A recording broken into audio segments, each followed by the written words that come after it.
Federal Drive is presented by GEHA, Government Employees Health Association, proudly providing health and dental benefits to federal employees and their families. Visit GEHA.com. In 2025, for a change, federal acquisition dominated the news cycle. From the FAR overhaul to GSA's OneGov strategy to the increased scrutiny on consultants, contracting was front and center for much of 2025. For more on some of the top news stories across the federal technology and acquisition landscape, Federal News Network's executive editor, Jason Miller, joins me with insights from his annual survey of experts. Jason, it's great to have you. My pleasure, Terry. What did your experts say stood out to them the most? For the past 3 or 4 years, Terry, I've talked to just former and current federal executives. I, gave them basically 3 questions, said, hey, tell me what you think here. So I talked to folks like, Matthew Cornelius, former OMB Senate staff member now over at Workday, or Julie Dunn, a former federal GSA Federal Acquisition Service Commissioner, or Nancy Seeger at Partner Guidehouse, a former IRS CIO. So I try to really kind of go across both acquisition and technology and say, hey, what stood out to you?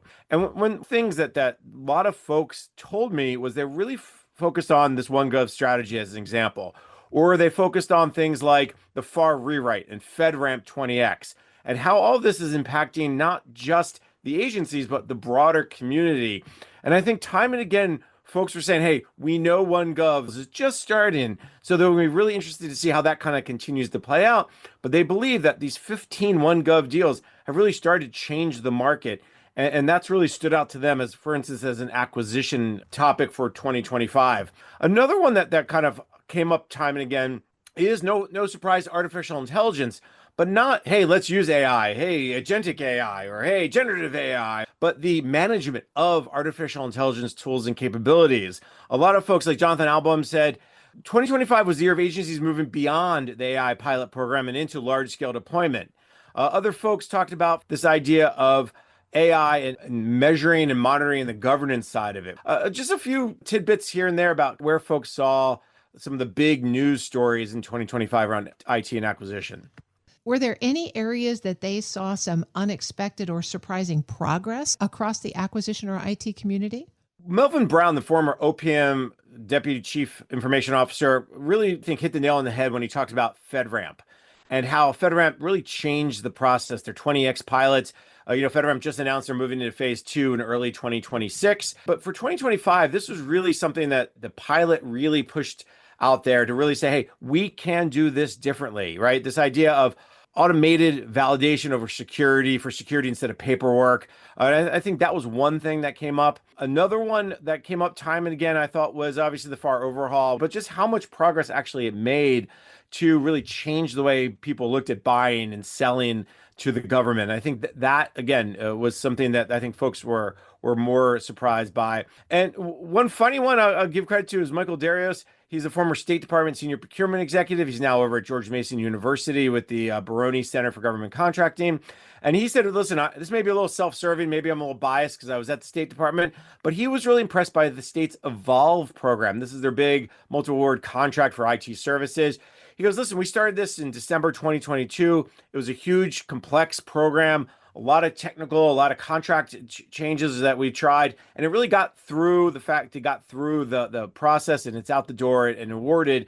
He goes, that did surprise me as something that really did and did start to have an effect on the State Department. What are some of the other 2025 stories that will have legs in 2026? Well, as you mentioned, one of them, the idea of CMMC is a big one. A couple people did mention a few things around, for instance, the Pentagon, this idea of rapidly scaling small drone procurements, competitive approach to accelerate production is one. Melvin Brown brought that up. Kevin Cummings, who's a former Senate staffer, he's over at the Franklin Square Group now, talked about this, what Secretary Hegseth talked about, this idea of really transforming the way they buy. And he said, listen, that's great, except for the workforce impact. The fact so many people took the deferred resignation program, so many people left through voluntary early retirements. What's that drill down going to have, not just at, for instance, DOD, but across places like CISA and GSA's Technology Transformation Service. So he goes, listen, it's great to have these flashy, high priority procurements, but if you don't have kind of that people with expertise, a lot of those things will suffer. And Mike Hettinger, again, a former House staff member, said the same thing.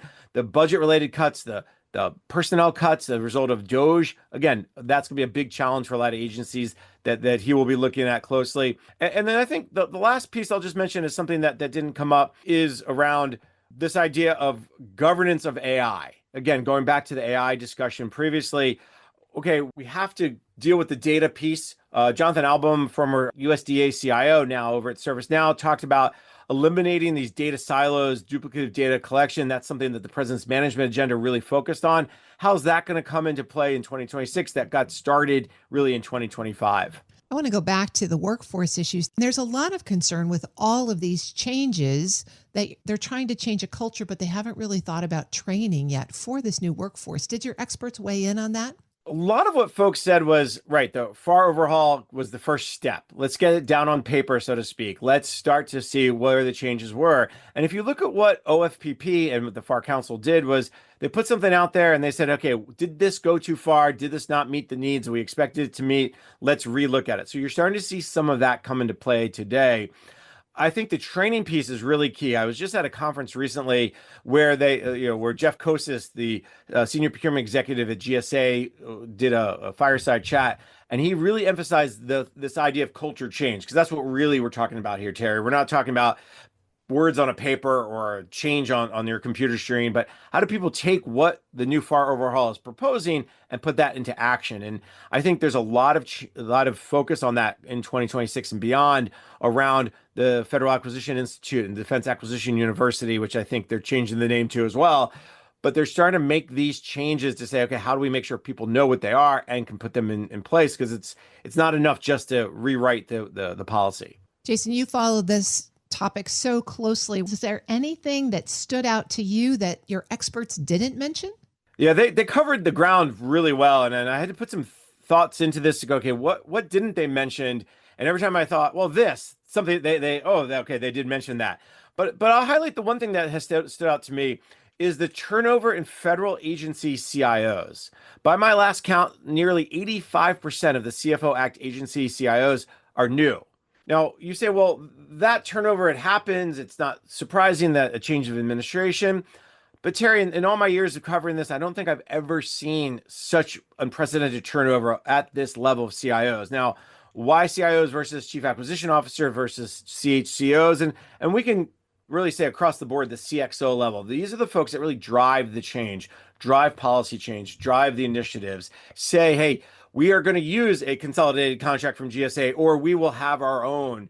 And I think those decisions are something that I think did not get enough attention to in 2025 from the C-level folks. And I think the reason why we saw so much more news in acquisition and so much fewer news in technology is because of all this turnover, including at OMB. You saw Drew Michaelgard, the deputy federal CIO, he moved on kind of toward the end of 2025.